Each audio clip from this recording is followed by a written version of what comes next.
Bienvenidos estudiantes una vez más al canal de la profe Gise. En este video vamos a comentar, valga la redundancia, la obra de Inca Garcilaso de la Vega denominada Comentarios Reales de los Incas. Vamos a brindar algunos datos importantes a tener en cuenta en cuanto a esta obra. En primer lugar, podemos decir que la publicación de esta obra se divide en dos partes, ¿sí? Una primera parte se publicó en 1609 en la ciudad de Lisboa, en Portugal, y una segunda parte se ha publicado luego de la muerte del Inca Garcilaso en 1617. No obstante, estas dos partes, hoy por hoy, en su lectura y en su uso, constituyen dos obras diferentes, a pesar de la intención inicial de Inca Garcilaso de la Vega de que formaran parte de la misma obra. O sea que lo que a nosotros hoy nos llega como comentarios reales de los incas es solamente la primera parte que fue publicada en 1609. La que fue publicada en 1617 es conocida como Historia del Perú. En cuanto a la estructura, ¿sí?, de esta obra, de esta primera parte, podemos distinguir una dedicatoria, el proemio al lector, es decir, una breve introducción dirigida a aquel que va a emprender la lectura, ¿sí?, de su obra, las advertencias, ¿sí?, y luego esta obra se divide en 9 partes, ¿sí?, que se denominan libros, en este caso, ¿sí? En esos 9 libros van a estar distribuidos 262 capítulos. Bien. En cuanto a la intención, el autor, con esta obra, busca el reconocimiento intelectual y la aceptación de su familia paterna, sin dejar de reivindicar la sangre de su madre, ¿sí? Es por eso que representa la problemática del mestizo, ¿sí? Porque propone una conciliación entre esos dos orígenes, ¿sí? Pero lo más importante es buscar esa aceptación y reconocimiento, ¿sí?, por parte de su familia española, de su linaje español. También podemos decir acerca del título que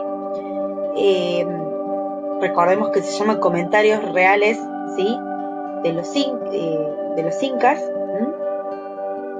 en donde la palabra comentario es una alusión común en la época, así como ustedes habrán leído Carta de Colón. También tenemos otras crónicas de Indias, ¿sí?, donde también usan este tipo de, digamos, encabezan sus obras con estos sustantivos como comentarios, relación, carta, ¿sí? Bien, en cuanto al adjetivo reales, que no es menor en este caso, es de alguna manera marcar o enfatizar la intención del autor de considerar aquello que él está contando como verdadero, ¿sí?, y diferenciarse de los cronistas españoles que, según la perspectiva de Inca Garcilaso de la Vega, no tenían este atributo de veracidad, ¿sí? Bien. ¿Por qué consideramos o se considera que este texto es importante para la literatura latinoamericana, así como también podemos considerarlo la Carta de Colón o brevísima relación de la instrucción de las Indias de Bartolomé de las Casas, ¿sí? ¿Por qué? Bien, se trata de un texto polémico, ¿sí? Al igual que todas las crónicas de Indias tienen un valor documental e histórico. No obstante, ¿sí?, ¿qué es lo que tiene de original? que viene a refutar esta versión oficial de la conquista que instauraron las crónicas de Indias de parte de los conquistadores, ¿sí? Porque este texto va a reivindicar al pueblo incaico desde una perspectiva nueva, que es la perspectiva del mestizo, de aquel que tiene la sangre inca, ¿sí? No del conquistador. Por lo tanto, es un nuevo punto de vista, una nueva mirada. Veamos ahora, brevemente, cuáles son las características de esta obra. Bien, en primer lugar, podemos observar una faceta de historiador del autor, ¿sí? ¿Cómo se observa eso en la escritura? Gracias a un tratamiento preciso y exacto de los sucesos narrados, ¿sí? Con ubicación temporal y espacial exacta, ¿sí? Todo está contado de manera minuciosa, ¿sí? Eso es demostrar la intención de voluntad de verdad que tiene el Inca Garcilaso de la Vega. Pero frente a esta intención de voluntad de verdad, surge un problema. Las fuentes con las que contaba Inca Garcilaso de la Vega son orales, no son escritas. Y para la época, aquello que carece de valor histórico, documental o de evidencia es aquello que se encuentra escrito, ¿sí? Entonces, ¿cómo soluciona de alguna manera, cómo responde frente a esa demanda, ¿sí?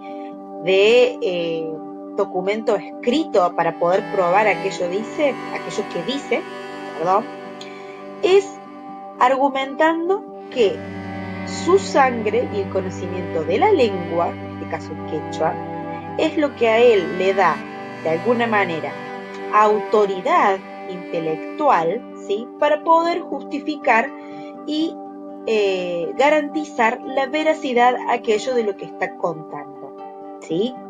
Así como en las crónicas, muchas crónicas de Indias, podemos observar que el enunciador se configura como un conquistador, como aquel enunciador privilegiado, ¿sí? Que ve y que conquista.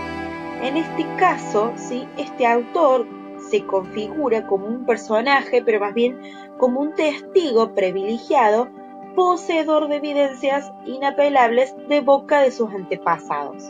Es decir, estos conocimientos, anécdotas, vivencias que él ha heredado de sus antepasados, para él tienen el mismo valor o más valor que aquellos que se pueden encontrar de forma documentada y escrita.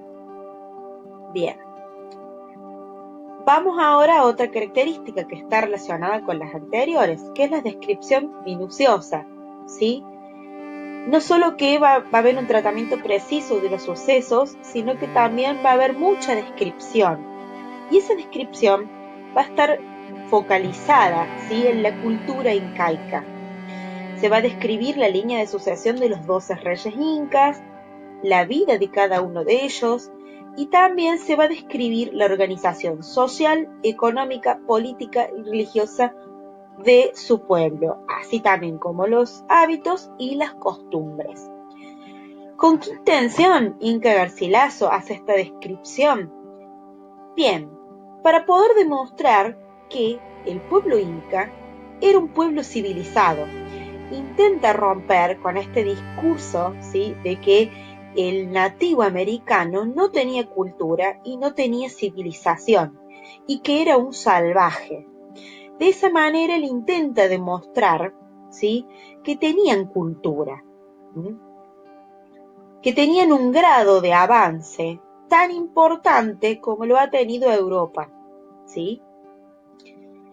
Incluso lo que llama la atención es que en varios pasajes de su obra, él compara, ¿sí? El pueblo inca con el pueblo griego o con el mundo clásico de la antigüedad, griego y romano. Esa es una estrategia para poder ensalzar a su propio pueblo, ¿sí? Dado que para Occidente la cultura griega es la cultura clásica y aquella que determina los valores por los cuales luego se va a regir la cultura occidental. Entonces no es una comparación inocente. Bien, Y por último, la última característica es la visión providencialista. Es decir, en esta obra el autor va a presentar a los incas como un pueblo civilizador, ¿sí? Que sojuzgó a las otras comunidades indígenas con el fin de prepararlos para la llegada de los españoles y la aceptación de la fe cristiana, ¿sí? De alguna manera como de aceptación de este destino irremediable que iba a ser la conquista española. Es por eso que en el consuelo de la religión cristiana es donde el autor encuentra una manera de poder conciliar estos dos linajes antagónicos, ¿sí? Y que generan conflictos, ¿sí? En la configuración de identidad de este autor, ¿sí? Bien, esto es todo por ahora. Muchas gracias por su atención. Espero que les haya sido útil el video. Si te gustó, te invito a que le des like y que suscribas a mi canal. Hasta la próxima.